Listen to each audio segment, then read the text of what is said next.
Assalamualaikum warahmatullahi wabarakatuh. Perkenalkan, nama saya Anita Putrisari. Saya dari Prodi PGMI semester 3 dari Universitas Islam Nusantara Al-Azhar Lubuk Linggau. Tujuan saya membuat video ini yaitu untuk memenuhi tugas UAS dari MK IPA. Dari beberapa poin yang akan kami jelaskan. Yang pertama yaitu etika penelitian dan teknologi genetik. Yaitu apa? Teknologi genetik adalah menciptakan ataupun mengkloning suatu gen pada organisme dan merekayasa genetika disertai dengan panduan sains. Dalam perspektif IPA sendiri, teknologi genetika yaitu memberikan manfaat dari teknologi ini baik secara medis maupun dari secara sumber pangan yang berhasil dari pengolahan teknologi cloning antar organisme dan memberikan beberapa dampak positif lainnya bagi lingkungan masyarakat sekitar. Selanjutnya, dalam perspektif agama Islam sendiri, Islam menekankan pentingnya menggunakan teknologi ini dengan bijak, mempertimbangkan implikasi etika dan moralnya, dan memastikan bahwa pemanfaatannya selaras dengan nilai-nilai Islam. Kolaborasi antar keduanya ini boleh dilakukan, tetapi tetap dengan batas yang wajar dan sesuai dengan syariat Islam. Selanjutnya, jelaskan bagaimana konsep ekosistem dalam biologi dapat memperkuat pemahaman tentang kebersamaan dan keseimbangan alam menurut perspektif IPA dan Islam.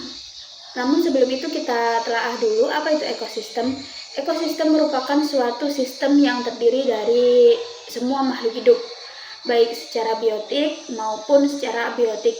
Biotik itu hidup, abiotik itu secara fisik, yang sebelumnya pernah kita ketahui di pembelajaran sebelumnya, yang saling berinteraksi dan bergantung satu sama lain, di mana setiap komponen dalam ekosistem ini memiliki peran penting demi menjaga keseimbangan dan keberlangsungan hidup antar sesama makhluk hidup dalam sistem tersebut. Misalnya, tumbuhan sebagai produsen pertama. Tumbuhan sebagai produsen, dia melakukan ataupun menghasilkan fotosintesis yang kemudian dikonsumsi oleh hewan herbivora sebagai konsumen tingkat pertama.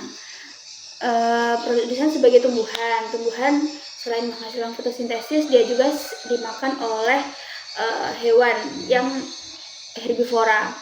Hewan karnivora sebagai konsumen tingkat kedua yang kemudian memakan herbivora dan seterusnya membentuk rantai makanan yang kompleks. Ada juga bakteri dan jamur yang berperan penting dalam menguraikan sisa-sisa organisme mati dan mengembalikan lagi nutrisi ke dalam tanah sehingga dapat digunakan kembali oleh tumbuhan. Terus berkelanjutan seperti itu.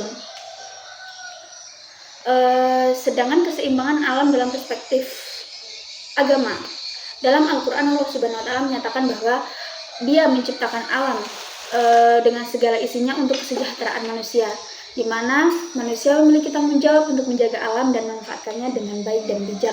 Hal ini dijelaskan pula dalam beberapa ayat Al-Quran yang telah kami lampirkan, telah kami itu di PowerPoint, yaitu ada di surah Al-Furqan ayat 2, di mana artinya, dan Dia yaitu Allah telah menciptakan segala sesuatu, lalu Dia menetapkan ukuran-ukurannya pun dengan tepat. Ada juga di dalam surah At-Toha ayat 53 yang artinya, yang telah menjadikan bagimu bumi sebagai hamparan, dan yang telah menjadikan bagimu di bumi itu jalan-jalan dan menurunkan dari langit air hujan. Konsep ekosistem dalam biologi dan ajaran agama memiliki kesamaan dan keselarasan dalam menekankan pentingnya kebersamaan, saling ketergantungan, dan keseimbangan alam. Ekosistem sendiri menunjukkan bagaimana setiap makhluk hidup memiliki peran penting dalam menjaga kelangsungan hidup dalam sistem tersebut. Dan ajaran agama Islam pun mengajarkan bahwa manusia memiliki tanggung jawab yang sangat penting untuk menjaga alam. Dan manusia pun juga sebagai khalifah yang berakal dan harus memahami konsep ekosistem serta ajaran agama ini agar kita dapat lebih menghargai dan menjaga kelestarian alam untuk para generasi mendatang. Selanjutnya, dampak perubahan iklim terhadap kehidupan manusia dan lingkungan dari perspektif IPA dan agama. Perubahan iklim sendiri adalah perubahan jangka panjang dalam pola cuaca global, terutama suhu dan curah hujan.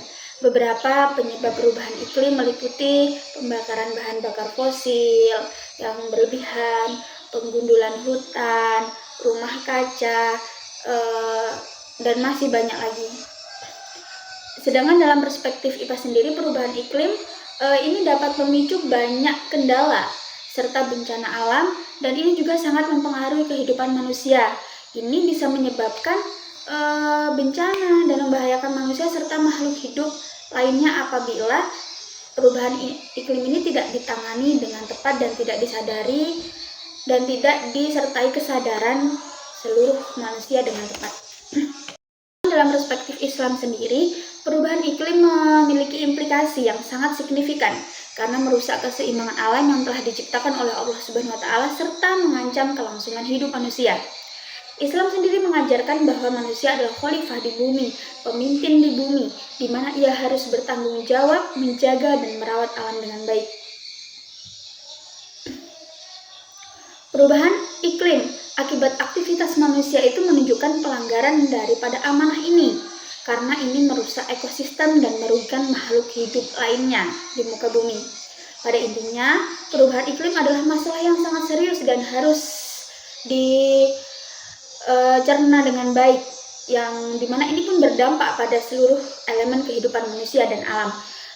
Memahami dampaknya dari perspektif IPA maupun agama Islam ini sangat mendorong kesadaran seluruh masyarakat agar melakukan tindak nyata untuk mengatasi perubahan iklim demi keberlangsungan hidup selanjutnya.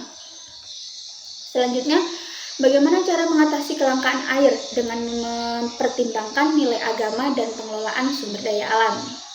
Menurut perspektif IPA sendiri, dalam mengatasi kelangkaan air dilakukan beberapa metode seperti pengolahan instalasi air dengan baik dan benar, dengan efisien, pengolahan air laut yang bisa disebut dengan desalinasi, ataupun tandon air hujan di beberapa tempat yang tidak memiliki banyak sumber mata air, serta peningkatan seluruh kesadaran elemen masyarakat. Sedangkan dalam ajaran Islam itu sendiri diajarkan bahwa kita sebagai manusia tidak boleh boros air, wajib menghemat air, harus bisa menghemat air, yaitu digunakan sesuai dengan keperluan agar tidak mubazir, serta diajarkan pula kebersihan untuk tidak mencemari lingkungan sekitar, sehingga takutnya berefek pada tingkat kebersihan air dan kebersihan lingkungan lainnya. Ini pun dijelaskan di dalam Al-Quran di surah Al-A'raf ayat 31, di mana artinya yaitu, dan janganlah kamu berlebih-lebihan, sesungguhnya Allah tidak menyukai orang yang berlebihan. Kesimpulannya, baik secara perspektif IPA maupun agama, manusia diajarkan untuk menggunakan segala sesuatu dengan tidak berlebihan, serta menjaga kelestarian alam demi keberlangsungan hidup manusia itu sendiri. Selanjutnya, yang terakhir, konsep keberlanjutan IPA dan nilai agama Islam bagaimana? Kita jelaskan dulu, konsep keberlanjutan dalam IPA adalah kemampuan manusia untuk hidup dan berkembang tanpa menguras sumber daya alam. Hal ini perlu dan sangat harus dilakukan agar para generasi selanjutnya tetap tercukupi kebutuhannya.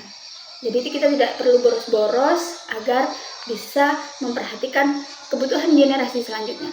Di Islam sendiri pun mengajarkan bahwa manusia memiliki tanggung jawab besar untuk menjaga serta melestarikan lingkungan alam, di mana konsep ini pun berdasarkan keyakinan bahwa alam itu diciptakan oleh Allah untuk dihormati dan dijaga, dan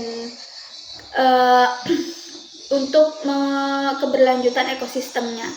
Larangan untuk merusak alam, mencemari lingkungan, itu adalah salah satu bentuk komitmen manusia dalam menjaga keberlanjutan kehidupan untuk para generasi selanjutnya.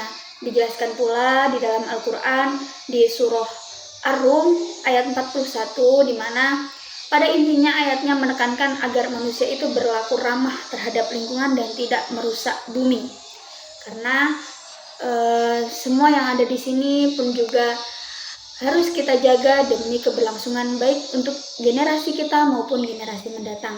Mungkin cukup itu yang dapat saya paparkan. Kurang dan lebihnya saya mohon maaf. Semoga dapat dipahami dan saya akhiri. Wassalamualaikum warahmatullahi wabarakatuh.